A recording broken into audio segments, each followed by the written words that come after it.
Hey everyone, this is Patrick with the All Things Private Practice podcast. I am joined by my good friend Ernesto Segismundo. He is an LMFT out of California and an entrepreneur extraordinaire, has a million businesses that are wildly successful.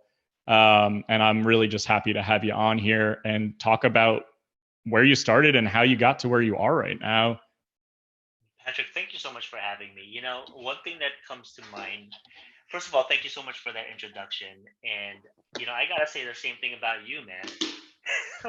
Within a few months, you reached out and talked about a few ideas. Next thing you know, I'm turning around and you got a freaking group practice and you are a coach, a business coach for therapists. Now you have a damn podcast. What the hell's happening here? It's been a wild ride and I'm still kind of like waiting for it to all come crumbling down. You know, that weird imposter syndrome of like, this is just luck or I just lucked into this. I know you talk about that a lot and that's definitely an experience on a day-to-day basis. Of course. And you and I did coaching together, man. And I can't tell you how helpful that was to have someone who thinks outside of the box, who has someone so creative of like, yes, you can do this stuff. Stop listening to people who tell you that you can't, because I think that's a big part of the therapist culture. Absolutely. Absolutely. One of the things that we're going to be talking about today is when you do something big and you step outside of the comfort zone, people are going to start projecting their insecurities onto the things that you're doing, not necessarily to you, but all the things that they're seeing on social media about you. And one thing I forgot is that now you're a damn speaker. You're a speaker. When you think about all of these things, when people look on the outside, you're going to have a target on your back, because when you start doing things that are big and that are just unnatural for us as clinicians, entrepreneurs, when you see someone doing big things, you start looking at how insecure you feel, how, the shoulds, the people telling you, look, Patrick, come down from, don't do all those things, because you know why? All the great things that you're doing is reminding me that I can do it and I'm scared. So stop it, knock it off. Right? Yeah, absolutely. And it sounds like you're probably experiencing a lot of the same, considering the empire that you've created, even since COVID started, because I remember watching you start these recordings, right? Like, I'm going to teach therapists how to use Zoom to sell their platforms or sell their businesses. And I took one of those and I was like blown away by the fact that you use your ADHD energy and creativity and being stuck in the home to transform your businesses. It's been unbelievable to watch. It's been really fun. And one of the things that I want to talk about with my journey is, many of us are very creative and entrepreneurial, and we have a diverse way of thinking and perceiving the world, right? It's not a secret that I struggle with depression. I struggle with ADHD. And what many folks don't know about ADHD is that if you don't exercise your creativity and if you don't allow your body to move a certain way, so I have the mix. I've got the inattention and the hyperactivity. Now, if you stunt the growth or actually the activities of the inattention and also the activity, depression is actually what comes along. So for those of you who work with clients who struggle with ADHD, know that depression is actually very, very common. And so the way that I address my depression is by movement, is by being creative. That's why I do promotional videos. And throughout my high school time and middle school in the Filipino culture, pathology does not exist in their minds in the Filipino culture. It's mental health. We don't even have words for depression in my culture. And so growing up, there was no understanding of this. And imagine a lot of kids who grow up in BIPOC communities, especially indigenous cultures, we don't have these words. So as I'm growing up, I've been told to be put in a box, stay still, focus, stay on one thing, do this, do that, do this and that, thinking that is my path to success. But the way that I work now is that I look at the world in a possibility aspect. So what that means is I have an idea, I have a thought, let me go after it. If I hit a wall, let me move behind that wall, let me adjust and go towards it. Because if I really want to go towards something, towards a goal, towards something that I've been thinking about, I'm going to go after it, you know? And the thing is, with a shame-based culture, no matter what culture you're in, when you fail, you have fingers wagging at you. Like I told you, you should have focused, you should have been strategic about this, you should have followed the rules. And then we get scared, right? So I want to help other creative individuals to be like, you know what, fuck it. I am going to go after this. I'm going to go after or get coaching and support from someone who will encourage me towards it and who will not shame me if I hit a wall. Absolutely. Well said, man. And growing up like that, you know, in the Filipino culture and in Hawaii, and you've talked about your childhood a lot and your experiences. What was it like? Like, what did that do to you when you were put in a box or told this is how you have to behave or interact and react? How did you kind of handle that? You know, I grew up in a culture that, in the Filipino culture, you were told that education was a big thing. And making money was also a big thing, but there was a lot of contradictory things going on there. In my education, I had to get up to a certain level, like A's, B's were good. So if you were a C student, that means you have, you know, a 20% chance of being successful in the future. Lo and behold, fast forward, I have 3 different businesses and I'm about to have 25 clinicians working for me who are licensed. So holy shit. so basically, that type of mindset does not work anymore. That doesn't comply.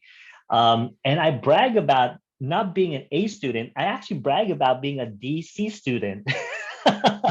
Yeah. I mean, I think that sends a message of hope, right? Like, you don't have to do things a certain way to be successful. No, absolutely not. Absolutely not. So growing up, there was certain things, right, to look at. Hey, here's the level. Just graduate high school. Just graduate high school and just work. That's it. Then you'll be considered successful. But what that does is that it traps many of our people into a certain level.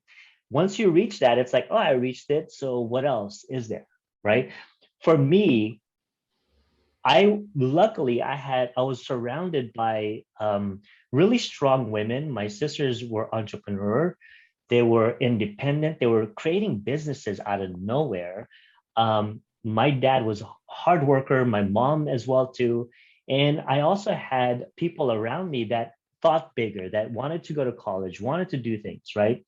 So I saw them working, but they also did not have the strategy and the money mindset, the money thoughts, the entrepreneurial savviness that I had to develop on my own. But I knew deep down that there was something much more for me. So I went to college, and then I went a higher education, and then I went into a professorship. Now, people in my culture look at that and go, "Holy shit."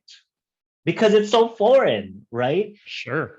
A lot of us growing up in, no matter what race you are, we grew up in certain types of cultures that makes you believe that, look, once you get to this level, then you're good to go. But not very many cultures tell you, look, that's the level, but aim higher. Aim higher.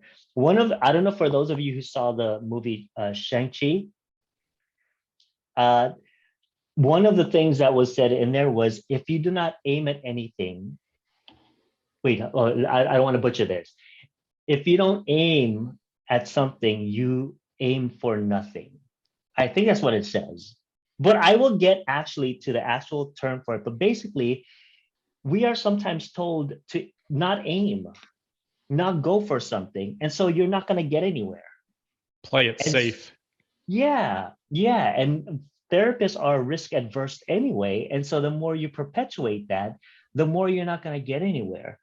So, throughout time, as I build my businesses, as I experiment with certain types of businesses, I have some people that's like, okay, be careful, don't do this, don't go there, you shouldn't do that, you should be ethical, you should be this and that. And it's like, holy shit, calm down. It's notorious in the therapeutic culture, right? For therapists to almost be telling other therapists what they think they should or shouldn't do. Absolutely. And the thing is, my thought is this, Patrick, when you start doing things that are bigger and outside of the box, a lot of people's insecurities are going to be activated and projected onto you. And not necessarily onto you, but the things that you are doing, because it reminds them of their potential, but it scares the shit out of them to actually follow through with that. So, you have a lot of people who talk the talk, right? But they're not necessarily walking it. They're not necessarily going after it.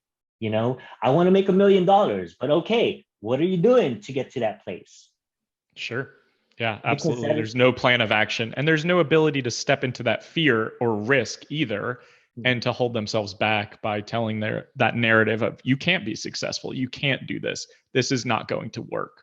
Absolutely. And one of the things that I talk about a lot is movement, right?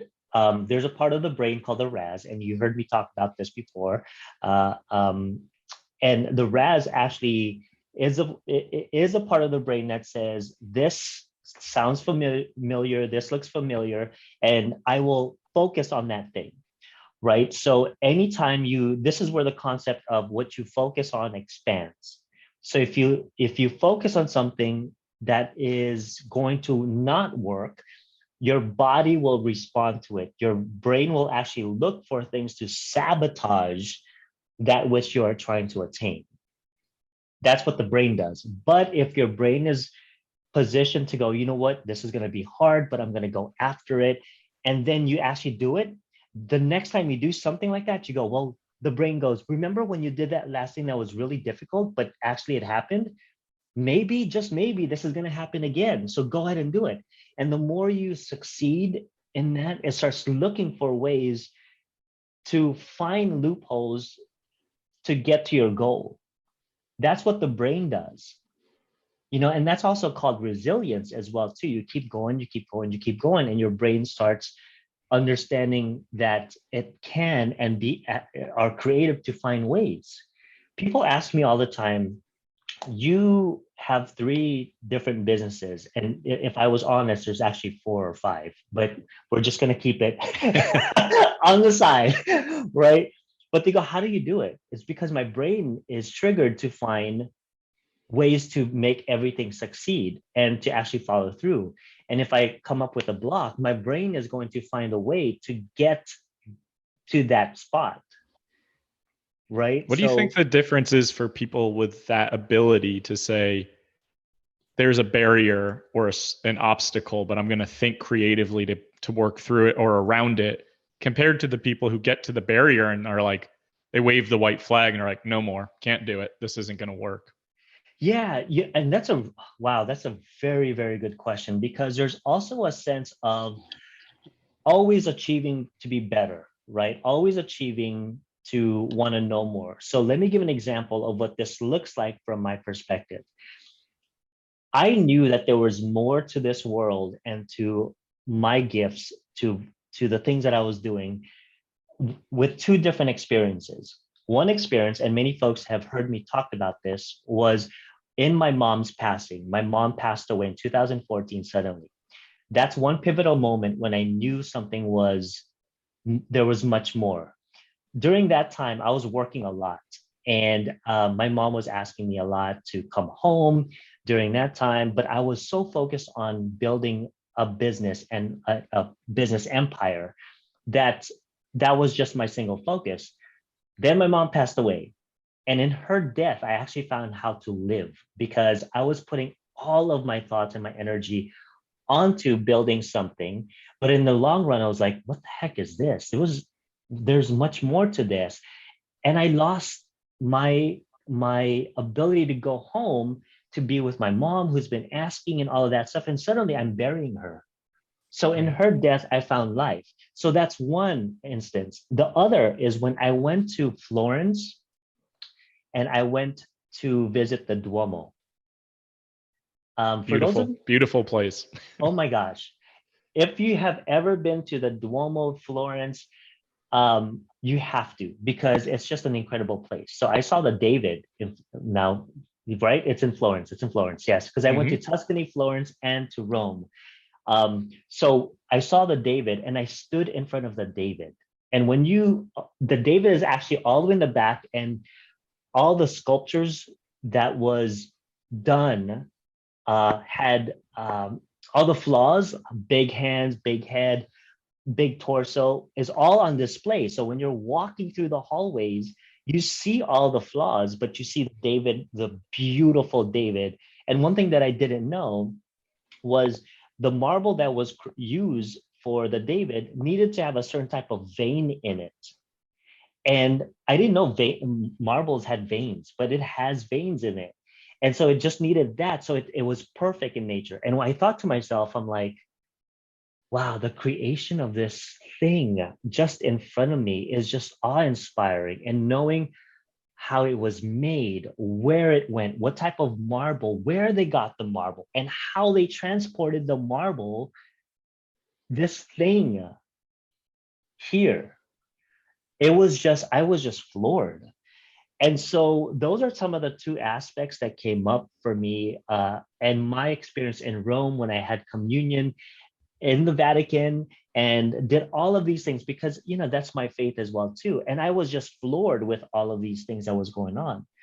So when you look at it from a perspective of entrepreneurship, you come back to a place where when they get to that place and they wave their white flag. So let me give an example about this white flag. Is some people have that goal of 1 million, right? They make the 1 million and they go, what's next? Right? And they stop. Absolutely. There. But the thing is, life is not all of business. Entrepreneurship is not about that 1 million. It's about experiencing life with that 1 million. What is that 1 million going to be doing for you to experience life? Absolutely.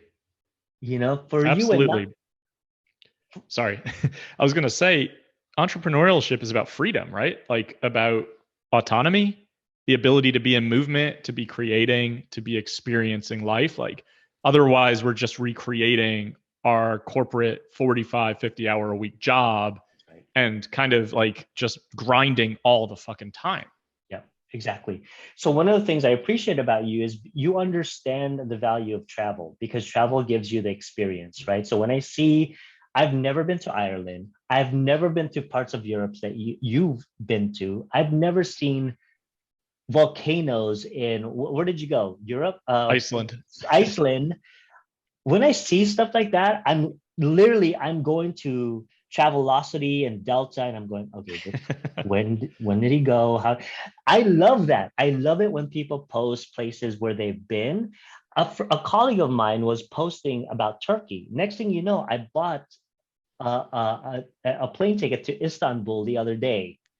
Nice. That's amazing. I know how much you love travel, so it's just always exciting because you and I met that way. Like you were like, hey, I might go to Estes Park, Colorado. Want to come? I was like, yeah, let's fucking do this. And like traveling to me is where I find my most creative self, because you're immersed in experience, culture, food. And for people who are neurodivergent, I think taking in all those senses, it's really incredible. It's really empowering to me.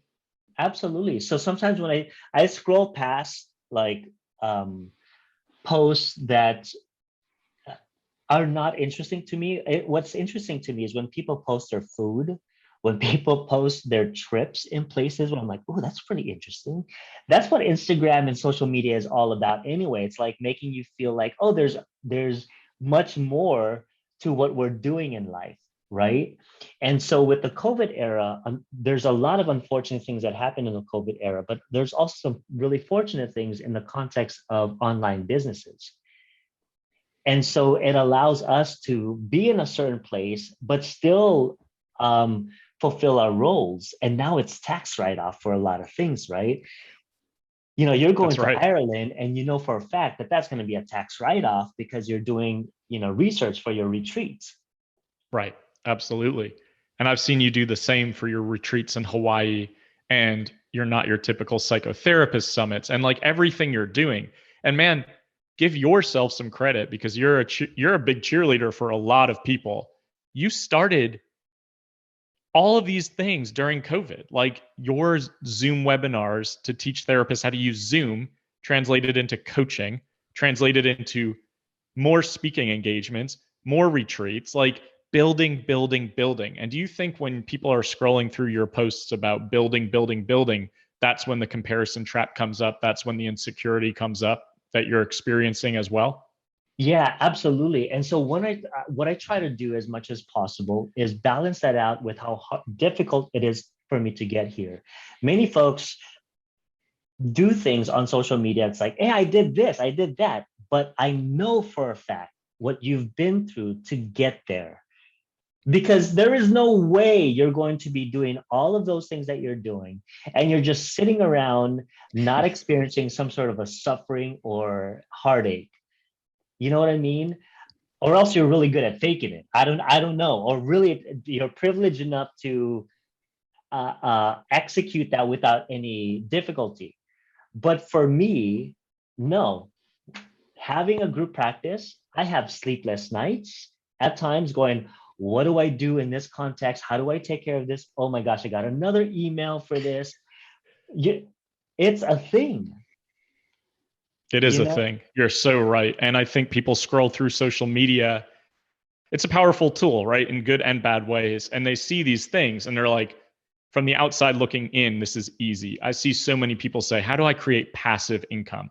How do I create, stuff that I don't have to work so hard for? And it's like, because you have to fucking work and struggle and fail sometimes in order to get to a place where that revenue starts generating too.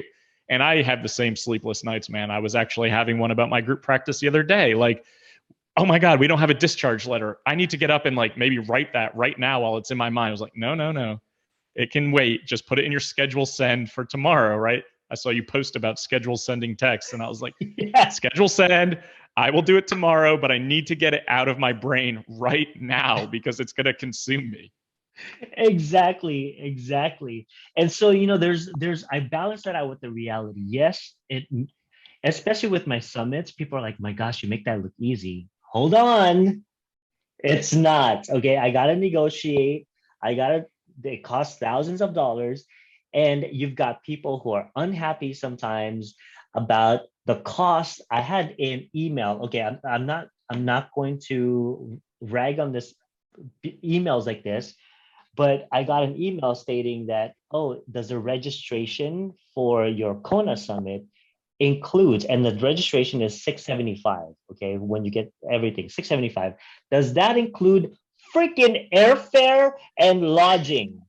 Who asked that in there? After 18 years old, you don't ask questions like that because, first of all, if you travel, there's no excuse for you to know that it costs money to travel.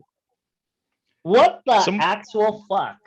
Someone actually asked you that? I believe it because I've seen the emails that you've showed me before, but that's fucking ridiculous. Like, the cost itself is so cheap for a summit anyway in Hawaii. And then you got to think, yeah, that's ridiculous. It is. Well, it's one of those things where like you have to take a deep breath and you do send, a scheduled email because you want to be able to look at your email and go, okay, I hope that's not a mean email. But at the same time, you're like, wait a minute. I can understand if a 15-year-old who hasn't traveled asked that question, but you know what I mean? It's like, what is going on? So, when you look at it from a certain perspective, all of the things that I'm doing right now, there lies a struggle there. And I think when we go through the success, when we do all these things, people will project their stuff onto it. They're going to look at you like you're doing it so easily. So what I'm really open about my depression, about my own struggles as an entrepreneur, and some of the target that's on my back. people will talk shit, and I don't know. I'm a nice guy, Patrick, right? I'm a nice guy, right? You are a nice guy. You support everyone that you come in contact with. So I hear you. The target on your back, right? Like people are saying Ernesto's doing too much. Ernesto's only posting pictures of what life is easy or situations like that. Like, but the fact of the matter is, I've seen the behind the scenes, Ernesto. Like, you care so deeply about the experiences people have, especially the connection piece. I think all of your businesses are about connection. And I've seen you running around the Hawaii Summit, like doing A, B, and C and doing a bunch of different tasks to make sure like people are having a good experience. And it obviously matters very much to you. And people from the outside looking in don't see the work that goes into that. And the thing is, they shouldn't. But at the same time, it's like, just don't be mean. You know what I mean? Just don't be mean. And it's got me thinking about, the way that I handle situations like this. And sometimes I have to say, I'm open about it on social media, these little mini jabs to the haters, to the naysayers, to those who throw out the ethical word like it's freaking candy, you know. I'm open about those things because I know for a fact that I'm not the only one. And in my coaching, and sometimes when people text me or email me, it's like, oh my gosh, I went through some of those things. Like, yeah, I know it's a thing. It's a thing. You've told me before that with success, you attract and repel. And you say that a lot, and I agree wholeheartedly. And I think with more success comes more people who obviously, like you've said, are going to be jealous, resentful, insecure, haters, so to speak, because they're kind of seeing this and saying, why can't this happen for me? Why is this not my experience, right? Like we get so caught up in that comparison trap. And it's unfortunate, man, because it really does happen to everyone. And you told me when I started getting emails from people saying like, you shouldn't curse, it makes you unprofessional and lazy. It's like, well, I guess I've arrived. It's because I'm getting hater emails. Or people correcting your freaking grammar on a damn email. Like, for real, do I have to throw out my Hawaiian Filipino card where we don't look at grammar the way that Western societies do? Like, what the fuck? And you handle those gracefully, because you asked me that in Colorado, like, hey, how would you handle this email about grammar? And I was like, oh, tell them to fuck off. And you're like, no, that's not how you should handle this. Like, I'm going to respond gracefully, but I'm also going to be firm and like, hey, if you don't like it, you don't have to follow me. You can hit unsubscribe. You don't need to tell me this. Yeah, absolutely. And it's just one of those things where when I do things, I do it for the people that respond, right? I throw jabs, yes, at people who says stupid shit to me, but I don't react to it. But I mostly do these funny things, these things that I post. Hey, I bought a new car. I did this. I did that. I do it for the people, that has aspirations, and it makes them possible. I post a lot of my group practice because it's possible. Absolutely. When I posted the post about offering health insurance to my full-time clinicians, I got so many emails about that because it's freaking possible. It is possible. Yes, because it comes back to wanting to take care of the people who help you create success, right? Like, you and I have talked about this. I remember being in Colorado and you were gift shopping for your staff because you were like, I want them to know that I appreciate them. And that mentality creates abundance, right? Like your success equates to my success. And then we can build each other up and recommend each other and support one another. And we don't have to be competitors because everyone's personality types are so different that we're going to attract and repel. Absolutely. Absolutely. And you make a very good point, and maybe this is a topic for next time, but taking care of the people that took care of you is huge for me. And I get a kick out of right now we have another office space here in Fullerton, California, and we landed an 8 office suite. And instead of me stressing myself out to decorate every single room, what I did was, you know what? You guys worked so hard for me. You guys did a lot of things for me. Why don't we just go ahead and shop for your your office space or your furniture? And holy crap, people were like, what? Like, yeah, pick it out. Like, don't look at the numbers, just go ahead and pick it out. Because luckily my accountant was like, you know, you got to spend some money or else you're going to spend a lot of, you got to give a lot to Uncle Sam next year. Like, oh shit, okay. So, and there's that idea of taking care of others who took care of you. And it really stems from my upbringing as well, too. That's the Filipino culture. We take care of each other. But at the same time, what I'm doing with my clinicians is that you work so hard for me. Let me go ahead and give you that environment to do it. Absolutely. You know? You're showing appreciation. You're also empowering them to make their own choices and decisions. And I think that creates and fosters leadership within your group practice, I imagine. It allows people to feel appreciated. I imagine they feel even more loyal to the business because they're like, this is a fantastic place to work. And I've taken the same mentality with my group practice of like, I want to pay these people well. They do all the work. Like I might help them bring the clients in, but they're the ones listening and absorbing and supporting all these people. So they need to be compensated well. They need to be taken care of. And I need to show them appreciation because they're helping me step away from being a therapist. That's right. That's right. Absolutely. And my clinical staff know that once I'm free doing some other things, I do marketing for them. I start doing other things. And you know what happens?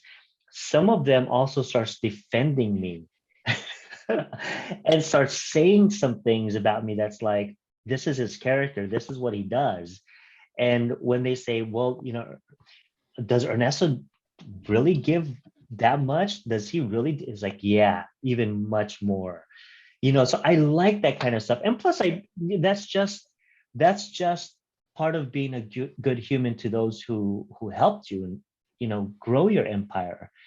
That's just the thing. So, you know, when you're starting to do, going back to our original conversation, when you start doing all of these other things, you are going to inspire people by the things that you're just doing. And you're also going to repel those people that are not supposed to be in your circle anyway, and who are just chomping at the bit to see you hit a wall, right? Absolutely. Unfortunately. It is unfortunate. I've noticed that the more success that I've had this year, I've gotten a lot of unfriending. I've gotten a lot of unfollowing. I've gotten a lot of people putting jabs in like, hey, you're doing too much. You're in workaholism mode. Like, this is capitalistic. You can't turn it off, blah, blah, blah, blah, blah. And I'm like, this is just me being creative. You know, like at the end of the day, this is where my creativity comes out. This is when I feel really energized. And I get the sense from most entrepreneurs that we have some ADHD traits or qualities, and that's where our creativity flows. And Yeah. the people who become very successful don't do it alone. And I think that we don't do that by alienating and comparing and you know, essentially downgrading other people who are doing whatever they want and living their lives and creating their visions. And your vision's amazing, man. Like I've always been almost like a fanboy. You know, from the moment I saw you posting about not your typical psychotherapist in Anaheim several years ago, I was like, holy shit, this is so cool. But in my mind, I was like, but I can't go to that because I don't have anything to offer. And it's been crazy over the last couple Now of you're a years. speaker. Now That you're a feels speaker surreal. for my now that you're a speaker for my summit. That's freaking hilarious. I don't even know if I can take that in yet. Like, I don't think that's going to feel like a reality until it happens. And I'll probably like go into a panic attack mode and just be like, I don't even remember what I just said for the last hour. But man, I love your story because you've been so open about it. Your mom passing, you know, your culture, moving to California on your own and just taking that leap of faith and kind of breaking the mold, right? Like, I'm going to go to college. I'm going to pursue higher education. I'm going to do all of these things. And I love the drive, and I love how how you move in the world with all of this stuff. And you've told me about how you started 𝗏𝗏 just doing some recorded videos here and there and getting good at it. And then all of a sudden that's become an empire in itself, like traveling all over the world to film promotional videos for therapists to help them with their video marketing. I love that. The one we did here in Asheville was fucking awesome. I hope the ones that you're able to do in Ireland in March are fucking amazing. Yeah. Oh. And you don't lose any drones in the process. Even if I do, that's an experience, right? Even if I do landed on top of a castle in Ireland, and that's a good story to tell. Awesome. Getting arrested, trying to climb up, get the drone off of this ancient ruin. Oh my gosh. How beautiful. I'm just inspired by what you do, man. And I hope you know how many people appreciate what you bring to the table of psychotherapy, how you try to break the mold. The not your typical psychotherapist movement is huge right now. It's just really a fantastic thing that you've created. And I am just applaud your success and your new business in Hawaii, by the way, with your sisters. Thank you. I appreciate that. And, I think there's a lot of us who move through the world through the lens of creativity. And I just tell people, just be creative. You will not ever hear a no from me. It's like, all right, how do we get there? What's the avenue? What's the block? Let's get there. All right, you want to shift? Let's shift, but we need to keep moving. Absolutely. And that is true, everyone. I've done coaching with him. I've become friends. Like, I see it all the time. If you're looking for someone who's always going to be telling you, yes, you can do this, he's your guy. And Ernesto, you have so much coming up. Tell everyone who's listening, like, what you've got coming up and how they can find it or how they can find you. Yeah, first of all, I just want to let you all know that Patrick is going to be one of my speakers at the Not Your Typical Psychotherapist Summit in Nashville. And I encourage you all to go there because it's going to be a lot of fun to see Patrick there. He'll also have a booth to talk about his coaching, all of that other stuff. So lots of fun. You can get on my email list or follow me on Facebook and Instagram, and I'll go ahead and send you all that information, Patrick, if you want to send that out to folks. But, it's not hard to find me, especially on social media. I post my lifestyle on there. I post things. his shoe game all the time. His oh shoes. My gosh, my shoe game. Yeah. So that's the stuff that's coming up. I've got a few things coming up as well in Hawaii. You'll also get that through email. But there's a lot of really cool things going on in our world for the Not Your Typical Psychotherapist world next year. And so would love for all of you to see all of that unfold. Yeah, and I will supply everyone who's listening and following with all of the links to Ernesto's stuff, his coaching, his promotional videos, his Not Your Typical Psychotherapist conference in Nashville during Memorial Day weekend of 2022, his Connection Summit in Kona, Hawaii in August, and everything else that he's doing right now. So follow him on Facebook, follow him on Instagram, and just really start to get involved with the Not Your Typical Psychotherapy movement. It's been a pleasure having you on, man, and it always is good to connect. Everyone who's listening, thanks for tuning in to the All Things Private Practice podcast. Download, share, subscribe wherever you listen to podcasts, and we will see you next Monday.